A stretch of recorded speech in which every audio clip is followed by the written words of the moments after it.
શ્રાવણ માસના અમાવસના દિવસે માંડવી તાલુકાના વાંઢ ગામે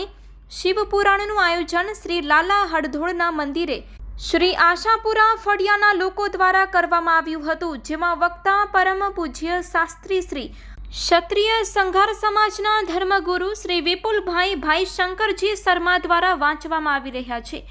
જેમાં ભાઈ બહેનોએ કથામાં બહોળી સંખ્યામાં શિવજ્ઞાનનો લાભ લે છે। પૂજ્ય વિપુલભાઈ ભાઈ શંકરજી શર્માએ લોકોને શ્રાવણ માસનો મહિમા તેમજ શિવજીનો મહિમા લોકો જાગૃત થાય તે હેતુથી